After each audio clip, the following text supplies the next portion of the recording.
A distant cousin passed away and left me a ranch and $80 million. After years of being treated like a slacker, I decided to test my family. I pretended I needed money for medicine. My son said, "That's your problem." But my 18-year-old grandson drove 800 miles with his last $200. What I did next changed everything. I'm glad to have you here. Follow my story until the end and comment the city you're watching from so I can see how far my story has reached. I was stirring my morning coffee when the phone rang, 7:30 in the morning on a Tuesday. Nobody calls at that hour unless something's wrong. My hand shook a little as I reached for the receiver, already bracing myself for bad news. "Is this Stephen Hartwell?" The voice was crisp, professional, unfamiliar. "Yes, this is Stephen." I set down my coffee cup, noting how the liquid sloshed slightly. My nerves weren't what they used to be.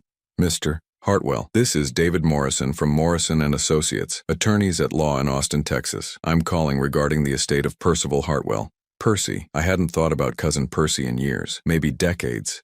He was one of those family members you hear about in Christmas cards and funeral announcements, always distant, always doing his own thing somewhere far away. "I'm sorry to inform you that Mr. Percival Hartwell passed away 3 weeks ago," the lawyer continued. "However, I have some rather surprising news. You've been named as the sole beneficiary in his will." I almost dropped the phone. "I'm sorry, what? You inherit his entire estate, Mr. Hartwell. This includes a 2,000-acre ranch in Hill Country, Texas, and liquid assets totaling approximately $80 million. The world seemed to stop spinning. I grabbed the back of my kitchen chair to steady myself, certain I'd misheard. "Did you say $80 million? "Yes, sir, that's correct. $80 million plus the ranch property valued at approximately $12 million. There are some legal procedures we need to complete, but the estate is quite straightforward." I sank into the chair, my legs suddenly unable to support me. This had to be some kind of mistake. Percy barely knew me. We'd met maybe 3 times in our entire lives. Twice at family reunions when I was a kid, and once at my father's funeral 20 years ago. He'd seemed nice enough, a bit eccentric, but we'd hardly exchanged more than pleasantries. "Mr. Hartwell, are you still there?" "Yes, I'm here. Are you certain you have the right Stephen Hartwell?" Mr. Morrison chuckled softly. "Son of Harold Hartwell, born October 15th, 1961 in Denver, Colorado." That was me, all right. But why would Percy leave me anything? We hardly knew each other. From what I understand, Mr. Percival was quite fond of you, though he was never one to show it openly. He left a letter explaining his decision. Would you like me to read it? My mouth felt dry.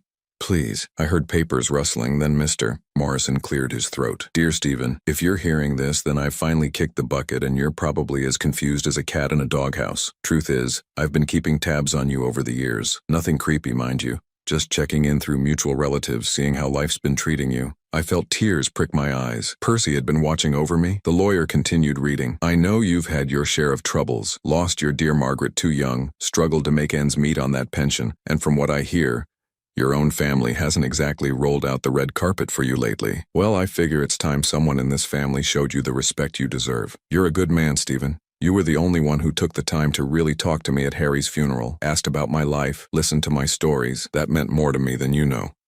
I wiped my eyes with the back of my hand, remembering that day. Percy had seemed lonely at the funeral, standing apart from everyone else. I'd felt sorry for him and spent maybe 20 minutes listening to him talk about his ranch and his cattle. "The money and land are yours to do with as you please," Mr. Morrison continued reading. "But I have one request. Don't let the vultures circle too quickly. You'll know what I mean soon enough. Take some time to figure out who really cares about Stephen the man, not Stephen the beneficiary. Trust me on this one. Your cousin, Percy." The silence stretched between us after he finished reading. Finally, Mr. Morrison spoke. "It's quite a generous gift, Mr. Hartwell. When would you be able to come to Texas to handle the paperwork? I need some time to process this. Can I call you back?" "Of course. Here's my direct number." He rattled off the digits, and I scribbled them on the back of an electric bill with a shaking hand. After I hung up, I sat in my small kitchen for what felt like hours, staring at the phone. $80 million. The number seemed impossible, like something from a movie. I'd never even seen $1 million, let alone owned it. My monthly pension barely covered my rent and groceries. I shopped at discount stores, clipped coupons, turned off lights religiously to save on electricity. Last month I'd had to choose between fixing my car's rattling muffler or buying my blood pressure medication. I chose the medication and learned to live with the noise. Now I supposedly owned more money than some small countries. The rational part of my brain kept insisting this was a scam. Nobody just inherits $80 million out of nowhere. But Mr. Morrison had known details about my life that only family would know. And Percy's letter. It felt real, personal. like the eccentric old man I remembered. I looked around my tiny apartment, the faded furniture I'd owned for 20 years, the television with the cracked screen I couldn't afford to replace, the stack of unpaid bills on my counter. If this was real, everything could change. But Percy's warning echoed in my mind. Don't let the vultures circle too quickly. I thought about my son Melvin, who only called when he needed something. Last Christmas he'd made it clear that my presence at his family gathering was more obligation than invitation. "Dad, try not to embarrass us in front of Linda's parents," he'd said, as if I were some kind of shameful secret. Then there was my daughter Linda, who lived 2 hours away but might as well have been on another planet. She sent birthday cards, the generic kind from the drugstore, and called maybe 3 times a year to check if I was still alive. The only one who seemed to genuinely enjoy my company was my grandson Tyler, Melvin's boy. He was 18 now, just graduated high school working part-time at a grocery store while saving for community college. Tyler actually visited me, not because he had to, but because he wanted to. We'd watch old westerns together and he'd listen to my stories about his grandmother Margaret without that glazed-over look adults got. Percy was right. I needed to be careful about who I told. People's attitudes could change mighty quickly when money was involved. I picked up the phone and dialed Mr. Morrison's number. When he answered, I cleared my throat. "Mr. Morrison, it's Stephen Hartwell. I've been thinking about what you said and I'd like to keep this quiet for now. How confidential can you keep the inheritance?" "Completely confidential, sir. Attorney-client privilege applies from the moment you become our client." "Good. I need some time to figure things out." But even as I spoke, I could feel something shifting inside me. For the first time in years, maybe decades, I felt a spark of something I'd almost forgotten existed: hope. And with that hope came a dangerous thought. What if I tested them first? The idea came to me 3 days later while I was counting pills at my kitchen table. My blood pressure medication, my cholesterol pills, the arthritis tablets that barely took the edge off anymore. 27 pills a day just to keep this old body running. The prescription bottles lined up like little soldiers, each one representing another monthly expense that ate into my meager pension. I'd been thinking about Percy's warning constantly. Don't let the vultures circle too quickly. The more I thought about it, the more I realized he was right to be cautious. Money changes people, but more importantly, it reveals who people really are underneath. Melvin hadn't called in 6 weeks. Linda sent a text last month. "Just hope you're well, Dad." Nothing more. Meanwhile, Tyler had stopped by twice just this week, once to help me fix a leaky faucet and once just to chat. He'd brought groceries both times, claiming his mom had bought too much, but I knew better. That boy was taking care of me with his part-time grocery store paycheck. That's when the plan crystallized in my mind. A test, a simple, cruel, necessary test. I picked up my phone and dialed Melvin first. It rang 4 times before he answered, and I could hear the irritation in his voice. "Dad, what's wrong?" Not, "Hi, Dad," or "How are you?" Just the assumption that something must be wrong for me to call. "Son, I need to talk to you about something." I made my voice sound tired, maybe a little shaky. It wasn't hard. I felt tired most days anyway. "Can it wait? I'm in the middle of a client presentation." Of course he was. Melvin worked in pharmaceutical sales, made decent money, drove a nice car. He lived in a suburb with manicured lawns and belonged to a country club I'd never been invited to visit. "It's about my health, Melvin. I saw Dr. Rodriguez yesterday and there's been some complications with my blood pressure." I heard him sigh. The kind of exaggerated exhale that said this conversation was already inconveniencing him. "What kind of complications?" "He wants to put me on a new medication, but insurance won't cover it. Says it's experimental, but it's the only thing that might help prevent a stroke." I paused, letting the weight of that word settle. "The prescription costs $5,000 a month." The silence stretched so long I thought the call had dropped. Finally, Melvin spoke, and his tone had shifted from irritation to something colder. $5,000? Dad, that's ridiculous. Have you looked into generic alternatives? The doctor says there aren't any for this particular medication. Well, you'll have to figure something out. Maybe there's a payment plan or something. I can't just come up with $5,000 out of nowhere. I felt something crack in my chest. Not surprise exactly, I'd expected this. But hearing it so bluntly, so matter-of-factly, still hurt. "I'm not asking for the full amount, son. Maybe just help me get through the first month while I figure out other options. Dad, you know money's tight right now. Kevin needs new hockey equipment and Sarah's piano lessons aren't cheap. Plus we're trying to save for a vacation this summer. I'm sorry, but I just can't help you financially right now." The vacation, they were saving for a vacation while their father couldn't afford medication to prevent a stroke. "I understand," I said quietly. "I'll figure something out." "Good. Look, I have to go. My client's waiting." Take care of yourself." He hung up without saying goodbye. I sat there staring at the phone for a long moment before dialing Linda's number. She answered on the second ring. "Dad, this is unexpected." Her tone was neutral, cautious. I went through the same story: the new medication, the cost, the insurance denial. Linda listened without interrupting, which I took as a hopeful sign until she spoke. $5,000 a month? Dad, that sounds like a scam to me. Are you sure this doctor is legitimate? I've been seeing Dr. Rodriguez for 8 years, Linda. Even so, that price seems outrageous. Have you gotten a second opinion? Linda, I'm not asking you to pay the full amount. I just need help getting started on the medication. Dad, you know I'm between jobs right now. The divorce settlement barely covers my rent and Emma's college expenses. I literally don't have any extra money. Maybe you could ask Melvin. The divorce? Linda had been between jobs for 2 years now, ever since her messy divorce from Tom. But I knew she'd received a substantial settlement, enough to buy a condo in a nice part of town and lease a luxury SUV. I already talked to Melvin. He's not in a position to help either. Well, I'm sorry, but neither am I. Have you looked into Medicare supplements or prescription assistance programs? I'll look into it, I said, though I could hear the defeat in my own voice. Good. I'm sure you'll figure something out. You always do. She hung up quickly after that, eager to end the uncomfortable conversation. 2 children, 2 people I'd raised, sacrificed for, loved unconditionally. 2 people who couldn't be bothered to help their father afford life-saving medication. But I had one more call to make. Tyler answered on the first ring, breathless. "Grandpa, hey, I was just thinking about you. How are you feeling?" Just the sound of his voice made my throat tight. "I'm okay, son. How are you? Still working at the store?" "Yeah, picking up extra shifts when I can, trying to save money for school, you know. But enough about me, you sound tired. Everything all right?" I hesitated. This was the hardest call to make because Tyler was the one person I didn't want to deceive. But I needed to know. I needed to be absolutely certain. "Tyler, I need to tell you something, and I need you to keep it between us for now." "Of course, Grandpa. What's going on?" I told him the same story, though it felt like poison coming out of my mouth. The medication, the cost, the insurance denial. I hated lying to this boy who'd never been anything but honest with me. $5,000, Tyler repeated slowly. "Grandpa, that's a lot of money." "I know it is, son. I've already talked to your father and Aunt Linda, but they can't help right now." The silence that followed was different from the others. I could almost hear Tyler thinking, calculating. "Grandpa, I don't have $5,000. I wish I did, but I only have about $800 saved up from work." My heart sank. Of course he didn't have that kind of money. He was 18, working part-time at minimum wage, saving every penny for college. "But you know what?" Tyler continued, and something in his voice had changed. "I'll figure it out. Even if I have to work double shifts every day, even if I have to postpone college for a semester, we'll get you that medication." The words hit me like a physical blow. This boy, this young man with everything ahead of him, was willing to sacrifice his future for me.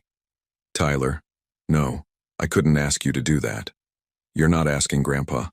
I'm telling you, family takes care of family, right? That's what you always taught me. Family takes care of family." Words I'd said to him countless times over the years, usually while I was taking care of everyone else. "How much do you need to get started on the first month?" Tyler asked. "The doctor wants at least $2,000 up front." "Okay. I've got the $800 in savings and I can probably borrow some from friends. But Grandpa, I'm going to drive down and see you this weekend. We'll figure this out together." After I hung up, I sat in my kitchen and cried. Real tears, the kind I hadn't shed since Margaret's funeral. Tyler was willing to give up everything for me, his savings, his college plans, his future. Meanwhile, my own children couldn't be bothered to skip one vacation or delay one luxury purchase. The test had worked better than I'd hoped, and worse than I'd feared. I now knew exactly who my real family was, but Tyler didn't know he'd just earned himself $80 million. Saturday morning arrived gray and drizzly, matching my mood perfectly. I'd barely slept all week, guilt gnawing at me like a persistent toothache. Every time I closed my eyes, I saw Tyler's earnest face, heard his voice promising to sacrifice everything for me. The boy who'd never lied to me in his life. And here I was, deceiving him with the cruelest kind of test. I was nursing my 3rd cup of coffee when I heard the familiar rumble of Tyler's old pickup truck outside. Through my window, I watched him climb out, stretching his back after what must have been an 8-hour drive from Kansas City, 800 miles. He'd driven 800 miles on his weekend off, probably using gas money he couldn't spare. The knock on my door was gentle, considerate even at 9 in the morning. When I opened it, Tyler stood there with that crooked smile of his, holding a paper bag from McDonald's and looking tired but determined. "Morning, Grandpa. Brought you breakfast." He held up the bag. Hash browns, the way you like them. I stepped aside to let him in, my throat too tight to speak immediately.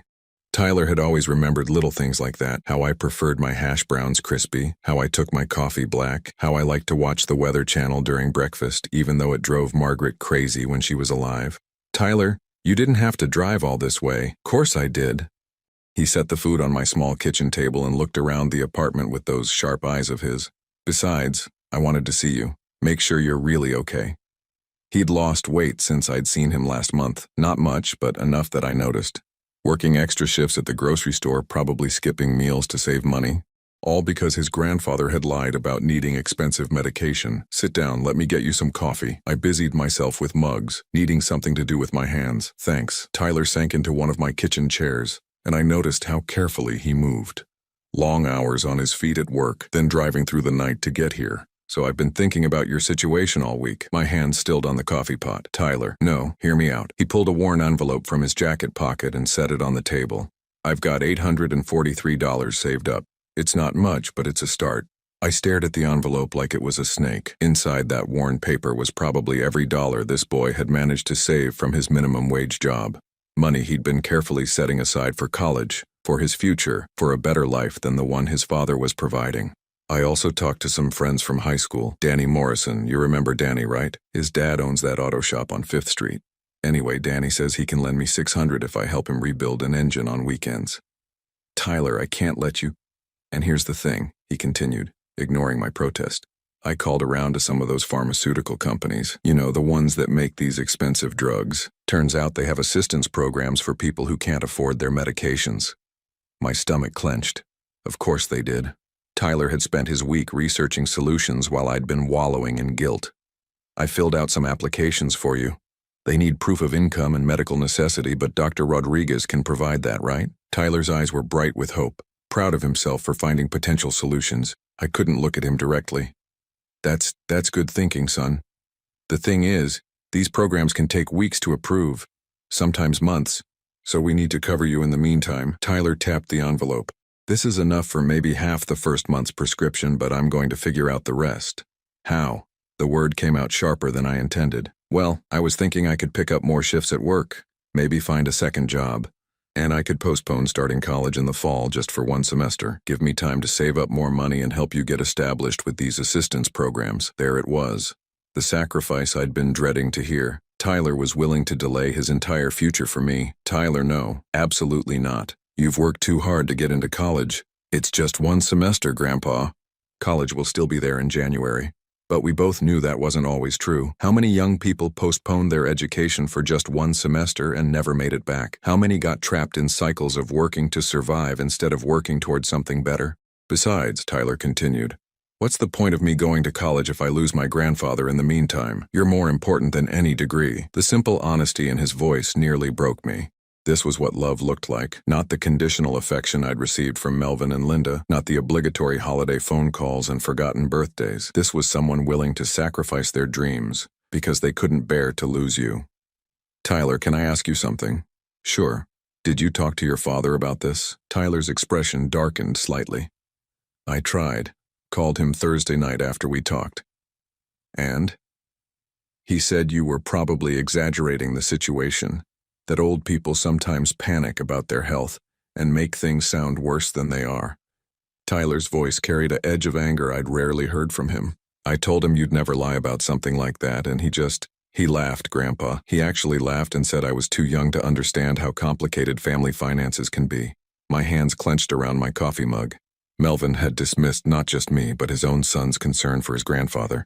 What about your Aunt Linda? She's between opportunities right now.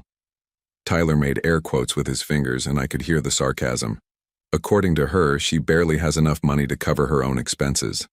Tyler looked out my kitchen window, jaw tight with frustration. You know what the worst part is? Dad spent more money on golf lessons last month than what you need for medication. And Aunt Linda just bought a new car. I saw the pictures on her Facebook. The boy had connected the dots on his own. He'd seen through his father's excuses and his aunt's claims of poverty. He understood exactly who was willing to help and who was making excuses. Tyler, what if I told you that you didn't need to worry about this anymore? What do you mean? His eyes sharpened with attention. I almost told him then, almost ended the charade and revealed the truth about Percy's inheritance. But something held me back. Maybe it was Percy's warning about vultures, or maybe I needed to see this through to understand the full scope of my family's true nature. I mean, what if I found another way to handle the medication costs? Grandpa, we've been through this. The assistance programs take time and you need the medication now. But what if there was another option? Something you didn't know about? Tyler frowned, studying my face carefully. Are you hiding something from me? The question hung in the air between us. This boy knew me too well, had inherited some instinct for truth that his father had never possessed. I could see him processing my words, my tone, the way I'd been acting since he arrived. Grandpa, is there something you're not telling me?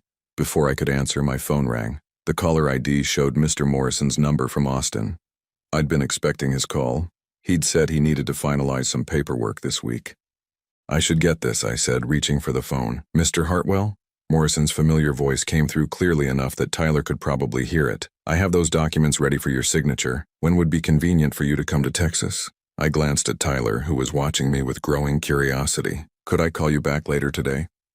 Of course, but Mr. Hartwell, I do need to remind you that the estate taxes are mounting daily. The sooner we can finalize the transfer, the better. Estate taxes, transfer. Tyler's eyes widened slightly as he caught those words. I understand. I'll call you back within the hour. After I hung up, Tyler leaned forward in his chair. Grandpa, who was that? Just some legal business. What kind of legal business involves estate taxes?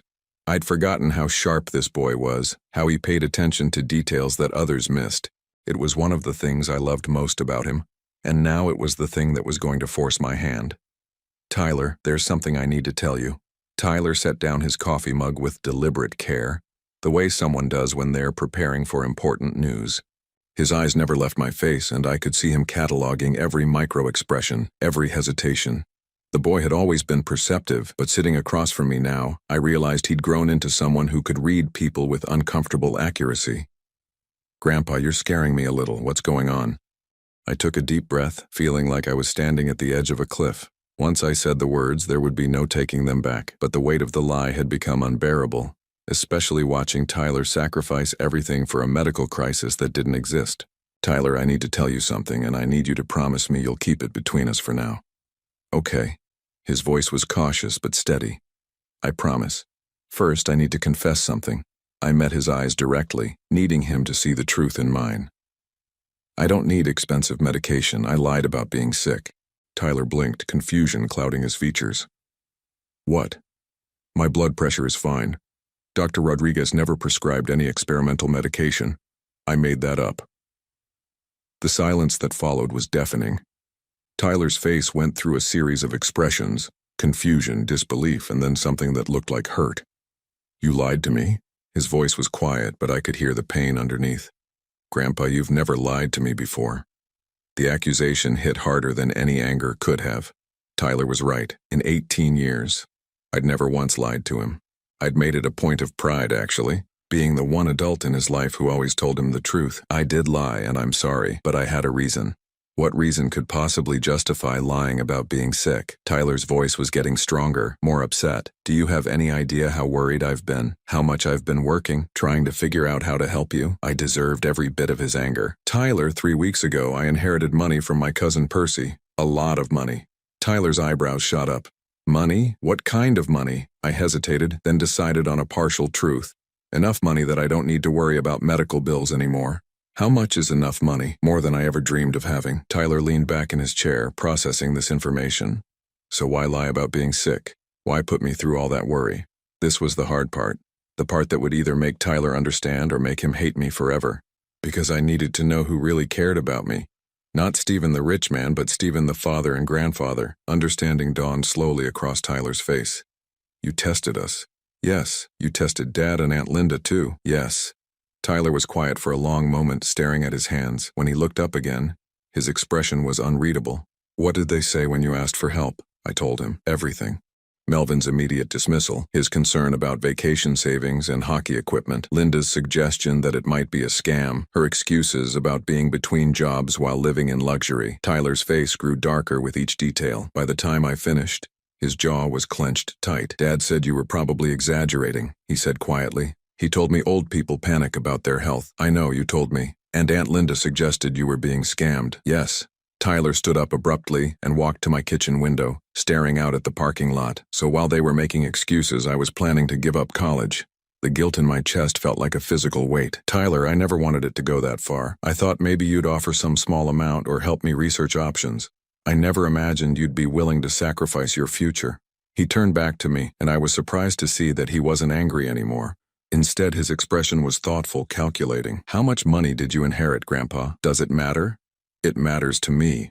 I studied his face, trying to gauge his motivations. Why? Because I want to understand the full picture. If this inheritance is significant enough to change your life, then your test means something different than if it's just enough to cover some medical bills. The boy was thinking like an adult, analyzing the situation from multiple angles. I found myself both proud and slightly intimidated by his reasoning. It's life-changing money, Tyler. Generational wealth. His eyes widened slightly. Are we talking millions? I nodded. More than 10 million? I nodded again. Tyler sat back down heavily. Jesus, Grandpa, that's incredible. It's also terrifying, I admitted. I've never had money before. I don't know how to handle it, how to protect it, or who to trust with it. Is that why you tested us? Partly, but mostly I just needed to know who loved me for me, who would be there if I had nothing. Tyler was quiet for several minutes, absorbing everything I'd told him. Finally, he spoke. So Dad and Aunt Linda failed your test. Spectacularly. And I passed. With flying colors. Tyler, you were willing to give up everything for me. Your savings, your college plans, your future. No one has ever been willing to sacrifice so much for me. Tyler looked at me with an expression I couldn't quite read. What happens now? What do you mean? I mean, what happens with the family? Do you tell Dad and Aunt Linda about the inheritance? The question I'd been dreading. I don't know yet. But they're going to find out eventually, right? I mean, you can't hide this kind of money forever. He was right, of course. Eventually the truth would come out. The question was when and under what circumstances. Tyler, can I ask you to do something for me? Sure. Don't tell your father or Linda about any of this yet. I need more time to figure out how to handle the situation. Tyler nodded slowly. I can keep a secret, but Grandpa, you know they're going to be furious when they find out, right? Especially when they realize you tested them and they failed. I know. And they're going to blame you for their own choices. The boy understood human nature better than most adults I knew. Probably. Tyler leaned forward, his expression serious. Then you need to be prepared for that. You need to decide what kind of relationship you want with them going forward, because once they know about the money, everything changes. I looked at my grandson, really looked at him. Somewhere in the last few years, he'd grown from a sweet kid into a young man with wisdom beyond his years. He was thinking about consequences, about family dynamics, about protection. Tyler, there's something else I want to discuss with you. What? This inheritance. It's changed my perspective on a lot of things, including my will. Tyler shifted uncomfortably. Grandpa, you don't need to talk about that stuff. Yes, I do, because you're the only one who cared enough to sacrifice for me when you thought I needed help. That means something. Understanding flickered in Tyler's eyes. What are you saying? I'm saying that family isn't just about blood. It's about who shows up when things get tough. Tyler was quiet for a long moment, then asked, how much trouble are Dad and Aunt Linda going to be in when they find out what they missed? I smiled for the first time all week. That depends on how patient I'm feeling when the time comes. The look Tyler gave me was equal parts admiration and concern. Grandpa, you've changed. He was right. The scared, lonely old man who'd answered the phone 3 weeks ago was gone. In his place was someone with power, with options, and with very clear ideas about loyalty and family. But Tyler didn't know the full extent of what he'd earned yet. He didn't know about the $80 million, or the ranch, or the fact that his willingness to sacrifice everything had just secured his entire future. That revelation would come soon enough. For now, I was content knowing that when the time came, Tyler would be ready for it, unlike his father. 2 weeks after Tyler's visit, I walked into Morrison's law office in Austin wearing a new suit. Not expensive by rich people's standards, but the nicest clothes I'd owned in 20 years. The inheritance was now official, $80 million in change, plus a sprawling ranch that looked like something out of a movie. The ranch house itself was modest by Texas standards, but comfortable. 3 bedrooms, wraparound porch, and a view that stretched for miles. Percy had lived simply despite his wealth, and I found myself respecting him more each day I spent in his former home. But the real change wasn't in my bank account or my address. It was in how I carried myself. For the first time since Margaret died, I felt like I mattered, like my opinions and decisions carried weight. I was discovering something interesting about having money. It wasn't just about what you could buy. It was about options, about not having to accept whatever scraps life threw your way. Tyler had been calling regularly, checking on me with genuine concern. He still didn't know the full extent of the inheritance. I'd been vague about numbers, letting him think it was comfortable but not life-changing money. But even that partial knowledge had changed something between us. He talked to me differently now, like an equal instead of a responsibility. The real test would come when I returned to Colorado. I'd been gone 3 weeks, supposedly handling some legal matters. Melvin had called once, a perfunctory check-in that lasted maybe 2 minutes. Linda had sent a text asking when I'd be back, but only because she needed me to sign some insurance paperwork she'd been handling. Neither had asked about my health. Neither had followed up on the supposed medical crisis that had started this whole thing. I was sitting on Percy's porch Thursday evening watching the sunset paint the hills gold when my phone rang. Melvin's name on the caller ID. "Dad, where the hell are you?" "Hello to you too, son. Mrs. Patterson from your apartment complex called me. She said she hasn't seen you in weeks and your mailbox is overflowing. Are you okay?" Mrs. Patterson, my nosy neighbor who probably went through my mail when I wasn't looking. Of course she'd called Melvin when she couldn't find anything to gossip about. "I'm fine, Melvin. I told you I was handling some legal business." "What legal business takes 3 weeks, and why haven't you been answering your phone?" I had been answering my phone, for Tyler, for Mr. Morrison, for the few people whose calls I actually wanted to take. But Melvin had only called once in 3 weeks, so his complaint seemed a bit rich. "I've been busy." "Busy with what?" "Dad, you're 73 years old and retired. How busy can you be?" The condescension in his voice was automatic, instinctive. In Melvin's mind, I was still the struggling pensioner who couldn't afford to fix his car, someone whose time wasn't valuable because he didn't have anything important to do. "Actually, Melvin, I've been busier than you might imagine." Something in my tone must have caught his attention because he paused. "What's that supposed to mean?" "It means my circumstances have changed recently." "Changed how?" I could have told him then, could have explained about Percy's inheritance and watched his attitude shift in real time, but I found myself curious about something else first. "Tell me, son, do you remember calling me a few weeks ago about my health situation?" Another pause. "What health situation?" "The medication I needed, the $5,000 I couldn't afford." "Oh, that." His voice dismissed the memory like it was nothing. "Did you ever figure that out?" "Did I ever figure that out?" As if my potential stroke was just some minor inconvenience he'd forgotten about. "As a matter of fact, I did figure it out." "Good, see? I told you that you'd work something out." "No, he told me it was my problem and hung up, but I didn't correct him." "Melvin, I'm curious about something. Do you ever think about me when we're not talking?" "What kind of question is that?" "A simple one. Do you ever wonder how I'm doing, whether I'm lonely or struggling or need anything?" The silence stretched uncomfortably long. "Dad, where's this coming from?" "Just answer the question." Of course I think about you. You're my father. When was the last time you called just to talk? Not because Mrs. Patterson called you, not because you needed something, just because you wanted to hear my voice." More silence. "I thought so," I said quietly. "Dad, I'm busy. I have a family to support, a career to manage. I can't call you every day just to chat." "I'm not asking for every day, Melvin. I'm asking for occasionally. I'm asking for you to care whether your father is alive or dead." "That's not fair, isn't it? When was the last time you visited me? Not for Christmas or my birthday, but just because you wanted to see me." "Dad, you live 8 hours away. Tyler drives 8 hours to see me regularly. Tyler's 18 and has nothing better to do." The casual dismissal of his son's loyalty made something cold settle in my chest. "Tyler works 2 jobs and is saving for college. He has plenty of better things to do. He visits because he wants to, not because he has to. Look, I don't know what's gotten into you lately, but this guilt trip isn't fair." Guilt trip. That's what caring about your relationship with your child was called, a guilt trip. "You're right, Melvin, it's not fair. None of this has been fair." "What's that supposed to mean?" "It means I'm done pretending that our relationship is something it's not. I'm done accepting scraps of attention and calling it love." "Dad, what the hell has gotten into you?" Perspective. I stood up from Percy's porch chair, looking out over land that now belonged to me. "And options." "What are you talking about?" "I'm talking about the fact that everything in my life has changed in the past month and you haven't even noticed." "Changed how?" "That's the thing, Melvin. If you'd been paying attention, you'd already know." I could hear the frustration building in his voice. "Know what?" "Goodbye, son." I hung up before he could respond. The phone rang again immediately. I let it go to voicemail. It rang 3 more times over the next hour. Each call went unanswered. The next morning brought a series of increasingly frantic texts from Linda. Dad, Melvin says you're acting strange. Are you okay? Please call me back. We're worried about you. Dad, this isn't like you. What's going on? What wasn't like me was having choices. What wasn't like me was refusing to accept whatever minimal attention my children were willing to spare.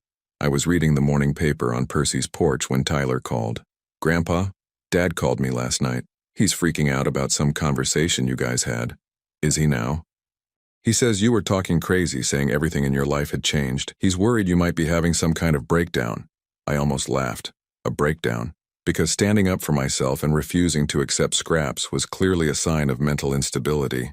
Tyler, do I sound like I'm having a breakdown? No, you sound different. Stronger, maybe. More confident, out of the mouths of babes. That's because I am different. The question is whether that's a good thing or a bad thing. I think it's good, honestly. But Grandpa, Dad wants to know where you are. He's talking about filing some kind of welfare check or something. A welfare check. Melvin was so unused to me asserting any kind of independence that he thought I must be mentally incompetent. Tyler, tell your father that I'm perfectly fine. I'm in Texas, handling my inheritance, and I'll be back in Colorado when I'm ready. He knows about the inheritance. He knows something has changed. He just doesn't know what. Are you going to tell him? I looked out over the rolling hills that now belonged to me, at the cattle grazing peacefully in the distance, at the sunset that painted everything gold. Eventually, but not yet. Right now, I'm enjoying watching him squirm. Tyler was quiet for a moment. Grandpa, you really have changed. Is that a problem? No, I think I like this version of you better. After we hung up, I sat in Percy's favorite chair and thought about power, not the kind that comes from intimidating people or throwing weight around, the quiet kind that comes from knowing you have choices. For 63 years, I'd lived at the mercy of other people's schedules, other people's priorities, other people's definitions of my worth. I'd accepted whatever attention my family was willing to spare, grateful for any scraps of affection. But Percy's inheritance had given me something more valuable than money. It had given me the ability to say no, the power to walk away, the option to demand better.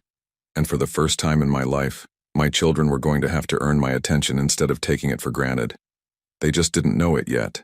I returned to Colorado 6 weeks later, driving a new truck with Texas plates and pulling a small trailer with some of Percy's furniture. Nothing too flashy, a Ford F-150, practical but nice. The kind of truck that said I had money but wasn't trying to show off. The apartment complex parking lot felt smaller somehow when I pulled in. Mrs. Patterson was outside watering her plants, and I saw her eyes widen when she spotted my new vehicle. She started walking over before I'd even turned off the engine. Stephen, where on earth have you been? I called your son weeks ago when your mail started overflowing. I know you did, Margaret. Thank you for your concern. She blinked at my formal tone. I'd always called her Mrs. Patterson before, but something about her nosiness and her quick call to Melvin had shifted my opinion of her. That's quite a nice truck, she said, running her eyes over it assessingly. Did you rent it? No, I bought it. Her eyebrows shot up.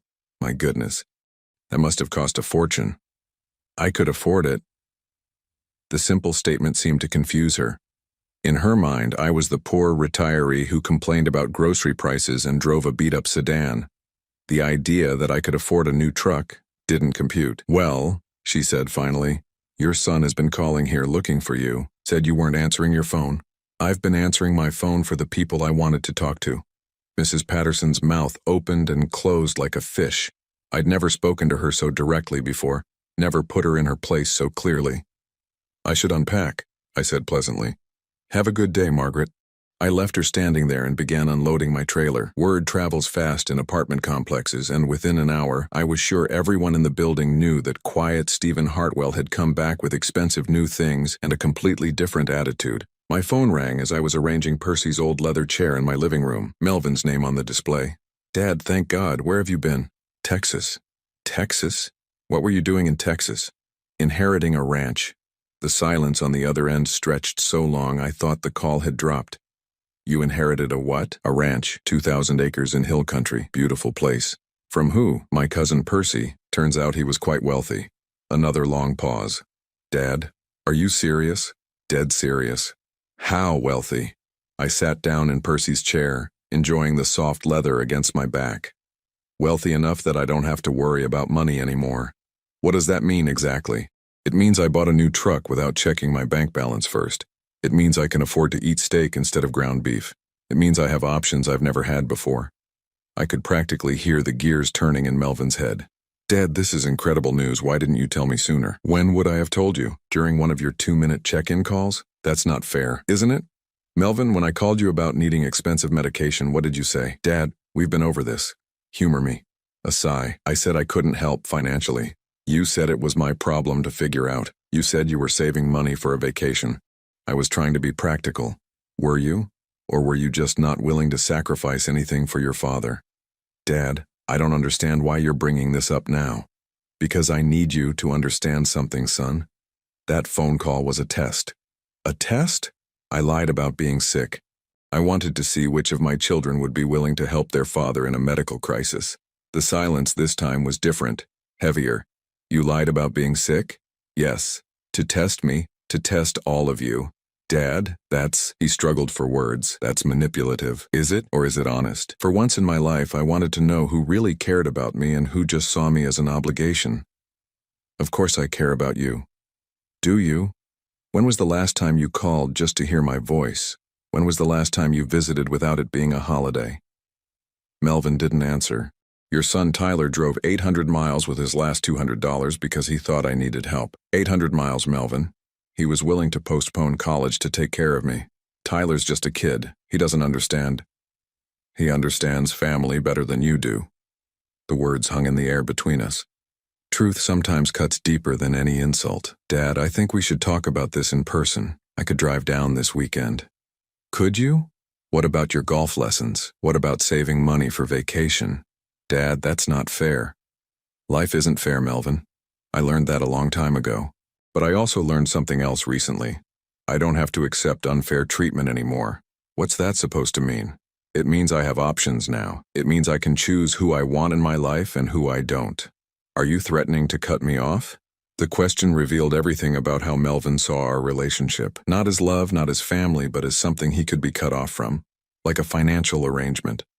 I'm not threatening anything. I'm simply stating facts. I spent 63 years accepting whatever scraps of attention my family was willing to give me. Those days are over. Dad, you're being unreasonable. Am I? Let me ask you something, son. What do you want from me? What do you mean? I mean, now that you know I have money, what do you want from me? Another long pause. When Melvin spoke again, his voice was more careful. I want us to have a good relationship. Now you do. Funny how that works. Dad, that's not why, isn't it? You didn't want a relationship with poor Stephen. You barely tolerated him.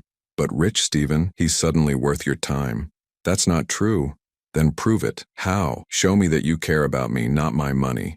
Show me that I matter to you as a person, not as a potential inheritance. Dad, how am I supposed to prove that? The same way Tyler proved it, by putting me first sometimes, by making sacrifices, by showing up when it's inconvenient. My phone beeped with another call.